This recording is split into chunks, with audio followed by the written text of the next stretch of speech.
Patrick Bruel, aujourd'hui le 10 juin 2026, sa garde à vue prolongée, le procureur requiert sa mise en examen et une détention provisoire.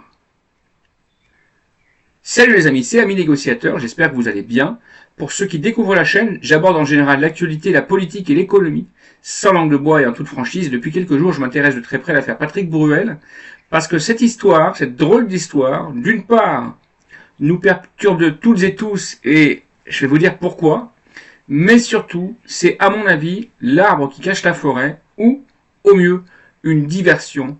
Pendant ce temps-là, le gouvernement est en train de nous passer des réformes, des lois, des mesures et des augmentations de taxes et d'impôts, en veux-tu, en voilà. Le chien aboie, la caravane passe, pendant qu'on regarde à gauche l'affaire Patrick Bruel, eh bien, à droite, ils sont en train de nous ratiboiser la colline et ils sont en train de nous préparer un enfer, notamment le budget 2027 qui va être explosif. Avant de continuer la vidéo, un petit pouce en l'air et un commentaire pour le référencement et restez jusqu'à la fin. La dernière révélation de cette histoire en fin de vidéo, comme d'habitude. Je vous souhaite une bonne vidéo, les amis. Donc, Patrick Bruel, eh bien, ça y est, mise en examen. Donc, après différentes plaintes et après avoir été entendu pendant, je vous le rappelle, 48 heures en garde à vue, le parquet de Nanterre a jugé qu'il y avait suffisamment d'indices sérieux et concordants pour demander, alors c'est pas encore fait, mais le parquet en tout cas a demandé la mise en examen de Patrick Bruel et surtout, et ce qui est assez inédit pour un artiste de cette notoriété, la mise en détention provisoire. Alors, on va voir dans cette vidéo d'une part que les différentes plaintes dont on a parlé dans les tabloïds ne sont pas du tout ceux que le parquet de Nanterre retient comme étant crédibles et sérieuses. Et on va voir également dans cette vidéo que Patrick Bruel a beau avoir apporté des documents, des SMS, des fiches, il est lui-même un peu choqué apparemment et estomaqué de la tournure que prend cette affaire. Et on va voir pourquoi est-ce que quelque part on peut comprendre son étonnement. Bruel se retrouve désormais au cœur de cette fameuse affaire judiciaire particulièrement sensible. Donc je vous rappelle qu'au fil des semaines, il y a plusieurs témoignages et plaintes qui, chacun son tour, a dénoncé des tentatives de fait, d'agression ou tentatives d'agression, ou encore du harcèlement. Alors, déjà, je tiens à signaler que le harcèlement, même si c'est pas bien et interdit aujourd'hui, c'est pas du tout les mêmes chefs d'accusation que les faits qui sont reprochés par le parquet de Nanterre. Les faits de harcèlement, j'ai quand même le sentiment que la plupart des artistes du show business qui ont explosé dans les années 80-90, comme c'est le cas de Patrick Bruel, que ce soit d'ailleurs homme ou femme, et il faut arrêter de se focaliser également sur la partie masculine de l'affaire, parce que les femmes qui, dans cette période-là, étaient également des stars, se comportaient, elles, comme des machos envers les hommes. Donc, les choses également peuvent être vues des deux côtés. Mais ces faits-là de harcèlement supposés sont à écarter bien évidemment du dossier principal. C'est uniquement des affaires de, je dirais, de bonne conduite, de bonne morale. Et en plus, c'est pas ce qui est retenu. Donc le chanteur a aujourd'hui 67 ans. Il est placé en garde à vue depuis lundi matin, je vous l'avais dit lundi. Et donc, ce que le parquet de Nanterre retient, c'est uniquement 9 plaintes pour uniquement des faits qui se seraient passés. Donc je vous rappelle qu'en l'état actuel des choses, les personnes sont encore au statut de plaignante et pas de victime. Des faits uniquement retenus entre 2010 et 2019 uniquement, donc une période de 9 ans, sur lesquels le parquet de Nanterre a retenu des indices graves et concordants par rapport à ces différentes plaintes. Donc, la fameuse Flavie Flament, là, avec sa plainte un petit peu fantaisiste, qui nous ressort de derrière les fagots, les histoires de 1991, soi-disant, que Bruel lui aurait fait ci, que lui aurait fait ça, alors qu'en plus, on vient d'apprendre, et là, franchement, c'est fou, hein, on vient d'apprendre il y a quelques minutes que, en fait, Patrick Bruel et Flavie Flament ont été, alors c'est pas elle Flavie Flament, hein, c'est une autre, hein, ça c'est elle qui témoigne, on vient d'apprendre que Patrick Bruel et Flavie Flament ont été à un moment donné en couple, donc c'est quand même bizarre de la part de Flavie Flament, qui reproche à Bruel de l'avoir soi-disant bip, et puis pendant 2-3 ans d'être resté en couple avec lui, à la suite de ça, soi-disant. Bon. Quand je vous disais dès le début de cette histoire de Flavie Flament, c'est fantaisiste, ça tiendra pas, la preuve. Le parquet de Nanterre, eh bien, n'a pas du tout retenu, mais alors pas du tout, hein, les éléments et la plainte, avec le beau discours devant Mediapart, tu sais, elle voulait nous faire pleurer, hein, elle est venue en jean, en basket, en survêtement, tu sais, même pas lavé, pour se faire filmer à Mediapart pour déposer soi-disant et témoigner. Bon, elle voulait nous faire verser une petite larme, mais ça n'a pas pris. En tout cas, moi, je m'y suis pas fait prendre à ce jeu-là. J'ai bien vu que c'était fantaisiste et que c'était pas très sérieux. Comment 35 ans après les faits supposés, tu te réveilles alors que tu as été en couple avec la personne, que beaucoup de témoignages ont rapporté que les rapports entre Bruel et Flavie Flament ont toujours été les meilleurs possibles, qu'elle-même venait le saluer alors qu'elle n'était pas obligée de le faire dans sa loge à chaque fois qu'il donne un spectacle sur Paris ou un concert sur Paris, qu'elle venait lui faire un grand coucou, des gros bisous, des papillotes, des papouilles, je sais pas quoi là, pendant 35 ans, et à 35 ans et un mois, elle se réveille et dit « Oh merde, au fait, je me rappelle, ça y est, en 91, tu m'as fait ça, donc je porte plainte, ça y est, t'es le diable incarné. » Bon. Bien évidemment qu'on peut penser que cette personne, elle a senti la bonne affaire, tu vois, le bon argent, comme elle a vu qu'il y avait déjà 2, 3, 4 trucs qui lui commençaient à lui courir au cul, les casseroles, et bien elle s'est dit, je vais rajouter d'autres casseroles. Bon, bah, elle a cru qu'elle était chez Ikea, mais elle n'est pas chez Ikea, manque de peau. Donc, sa casserole, elle peut se la garder. Et le parquet de Nanterre, en tout cas, c'est officiel aujourd'hui, hein, pour être sérieux, le 10 juin 2026, il est 20h38, ne retient pas, hein, a carrément écarté à 100%, hein, la plainte de Flavie Flament. Alors, j'ai pas les mots exacts, mais apparemment, elle aurait été qualifiée de fantaisiste et de peu crédible. Voilà, c'est les mots, apparemment, qui ont été rapportés à la cellule justice d'un grand journal national. Voilà, ça c'est le premier élément. Alors, deuxième élément, il y a une histoire dans l'histoire. Pourquoi? Parce que bien évidemment, pourquoi on est tous choqués et retournés par ça? Parce que, en fait, il y a des témoignages qui ont été apportés au dossier. Ce que cette histoire nous dit, c'est que Patrick Bruel lui-même, il est choqué et surpris de la tournure et l'ampleur que prennent ces choses. Alors, entre 2010 et 2019, il y aurait des faits qui vont être qualifiés, je pense, d'agression, mais d'agressions apparemment qui vont être retenues par le parquet de Nanterre. Ça concerne, vous savez, les deux fameuses masseuses, la thaïlandaise. Là. Ça, apparemment, ces deux témoignages-là, malheureusement, je dis malheureusement parce je vais vous expliquer pourquoi juste après, ont été retenus par le parquet de Nanterre. Il y a également une autre personne pour laquelle c'est retenu, mais c'est uniquement du harcèlement, je dirais, prononcé. Alors, c'est pas bien, hein, bien évidemment que c'est pas bien, je dis pas que c'est bien, mais par contre, au niveau du BIP, à aujourd'hui, à ma connaissance, il n'y a pas de faits qui sont reprochés. Agression, apparemment, c'est retenu à son matricule, quoi. Alors, pourquoi? Parce que moi, je trouve que les masseuses thaïlandaises qui portent plainte pour agression sexuelle, c'est un peu tiré par les cheveux.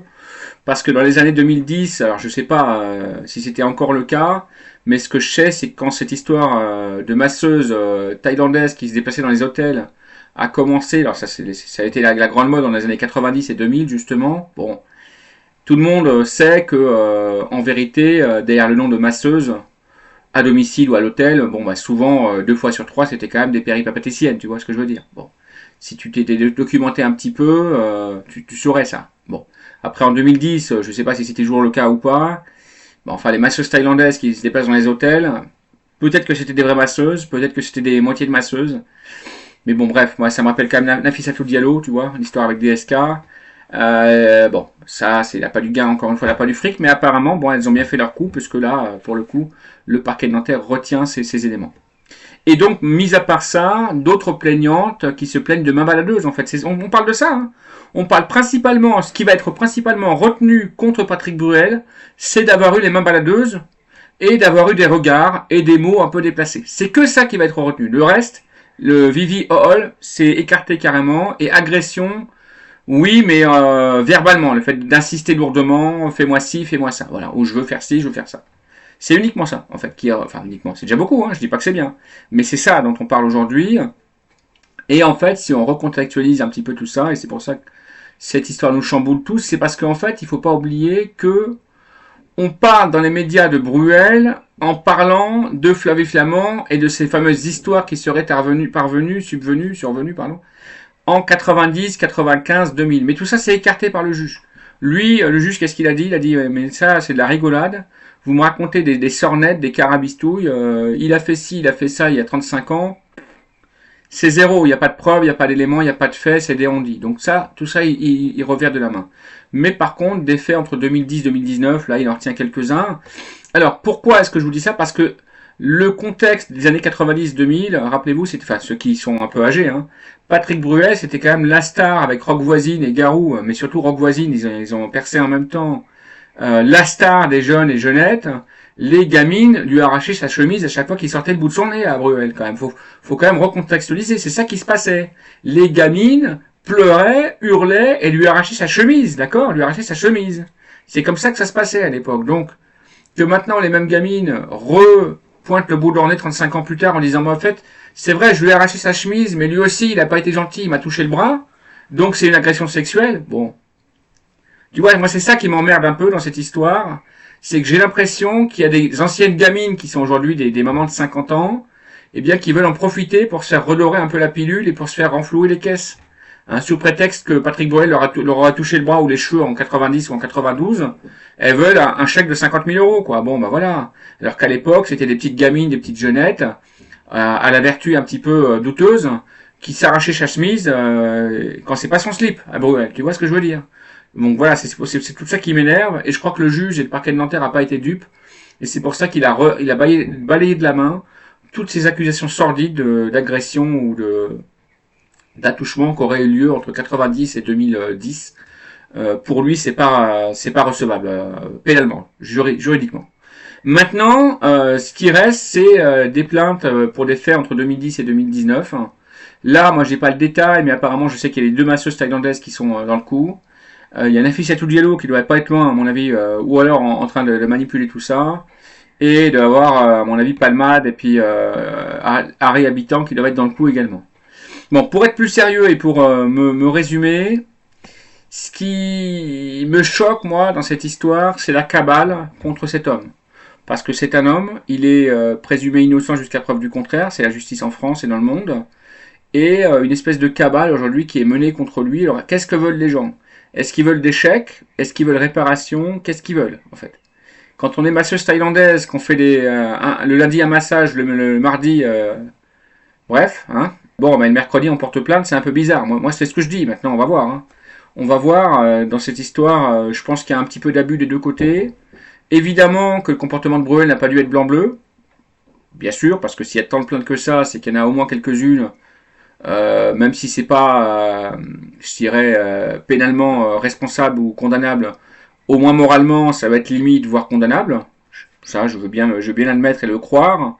Mais du côté des plaignantes, j'ai quand même l'intime conviction qu'il y a également des personnes qui sont condamnables et qui sont répréhensibles et qui déconnent en fait, qui abusent de la situation et qui veulent faire grossir le truc, en rajouter. Donc tout ça nous choque et nous perturbe tous. Pourquoi? Parce que c'est surtout la mise en examen d'une époque. La mise en examen d'une époque, en tout cas médiatiquement, hein, la mise en examen médiatique d'une époque, l'époque de 1990, début 2000, où les filles portaient pas de soutien-gorge, où les filles portaient pas de soutien-gorge et pas de culotte, où ça s'arrachait la chemise de Bruel et de Garou et Rock Voisine dans les concerts ou dans les salles de spectacle, où il y avait des mœurs qui étaient délurées, où c'était la liberté à 100%, même à 1000%, tu vois ce que je veux dire? Et cette époque est révolue, et aujourd'hui, il y a peut-être des anciennes jeunettes, jeunes Lolettes, jeune Lolo, Lolette, je sais pas quoi là, jeune Lola, et bien qui aujourd'hui sont des mamans de 50 ans et qui s'en veulent en fait, et qui n'assument pas ce qu'elles ont fait, et qui veulent un responsable à tout prix. En l'occurrence, le responsable, elles veulent que ce soit Patrick Bruel, pour leur comportement à elles, qu'elles ont eu quand elles avaient peut-être 17 ans, 18 ans, 19 ans. Un comportement de traîner, de débaucher, c'est ce que je pense. C'est pour ça que je vous avais dit, restez jusqu'à la fin, la dernière révélation à la fin de la vidéo. Donc je pense que dans cette histoire, c'est d'une part, non pas la mise en examen d'un homme, mais la mise en examen médiatique d'une époque, où les mœurs étaient libres, délurées, et où il y avait de la frivolité et de l'hypersexualité partout, du côté des hommes comme du côté des femmes, et je dis bien comme du côté des femmes également. Et c'est également le procès d'une époque, et c'est la revanche de certaines mamans, aujourd'hui mamans, qui n'assument pas leur comportement de midinettes de 17 ans, 18 ans qu'elles avaient en 90, 95, et qui veulent à tout prix trouver un responsable pour leur comportement de traîner à elles. Et en l'occurrence, elles veulent que le responsable soit Patrick Bruel. Mais moi, dans cette histoire, je pense que Patrick Bruel n'est responsable que de ses actes à lui, pas des actes de cette petite maman qui, jadis, était des traînées, et qui aujourd'hui n'assume pas. Voilà. Donc voilà la vérité, voilà ce que je pense. Maintenant, on verra ce que la justice va en penser, elle. Mais c'est pour ça, je vous ai dit dès le début que cette histoire a commencé, méfiez-vous des apparences, méfiez-vous de Flavie Flament, il y en a qui veulent en rajouter. À mon avis, c'est pour le flouze. Et ben, ça n'a pas pris. Le parquet de Nanterre, aujourd'hui, il a dégagé toutes ces plaintes, là. Il a dit, moi, je retiens quelques faits, uniquement des faits, alors pas de Flavie Flament, hein, d'autres personnes, pour les périodes entre 2010 et 2019 uniquement. Tout le reste, non retenu. Bah oui. C'est à peu près ce que je vous avais dit il y a 3 semaines, si vous m'aviez écouté. Bon, bref. Alors, Patrick Bruel, pour l'instant, il est encore en garde à vue. Apparemment, à 21h, le parquet de Nanterre va décider si oui ou non il prononce sa mise en examen et donc son maintien en détention provisoire. Et si c'est le cas, il paraît qu'il est un peu fragile et il aurait menacé de prendre des cachets. Donc on va voir la suite de l'événement, c'est pas une excuse. Il va nous faire une palmade, il va nous faire un AVC, tu vas voir. Hein. Alors moi c'est pas mon copain, hein, Bruel, j'en ai rien à cirer. Hein. Qu'il soit condamné, pas condamné, ça change pas ma vie. Hein. Mais ce que je voulais apporter, c'est ma lumière, ma vérité et mon analyse, parce que moi j'ai 50 ans, je les aurai dans quelques semaines. Et j'ai bien vécu cette période Bruel. J'ai vu de mes yeux ce qui se passait et je peux vous dire que les gamines et les petites traînées à l'époque, c'est pas ce qui manquait, qui voulaient s'arracher la chemise et le slip de Bruel. Donc maintenant c'est peut-être les mêmes qui viennent pleurer à l'outrance alors que c'est elles-mêmes qui ont fait des outrances. Bref. Donc s'il y avait une vraie justice dans ce pays, c'est Bruel qui porterait plainte contre ces gamines et ces midinettes là qui lui arrachaient sa chemise et son slip à l'époque. Mais je pense qu'il ira pas jusque là parce que lui il a un petit peu de dignité. Contrairement à certaines personnes, je dis bien certaines personnes. Il y a peut-être des personnes qui ont de la dignité femmes et qui ont raison de faire ce qu'elles font et qui sont dans leurs droits, mais j'insiste et je persiste à dire qu'il y a aussi des petites ex-traînées qui n'assument pas, qui aujourd'hui veulent une revanche par procuration. Bref, je m'arrêterai là. Partagez, réagissez, commentez et surtout commentez et dites-moi ce que vous pensez de cette affaire sulfureuse, brûlante. Et dites-moi également si vous pensez que c'est l'arbre qui cache la forêt ou si c'est juste une diversion montée en épingle pour nous faire oublier la lambada politique et médiatique et judiciaire. Salut les amis, c'était Ami Négociateur. Ciao.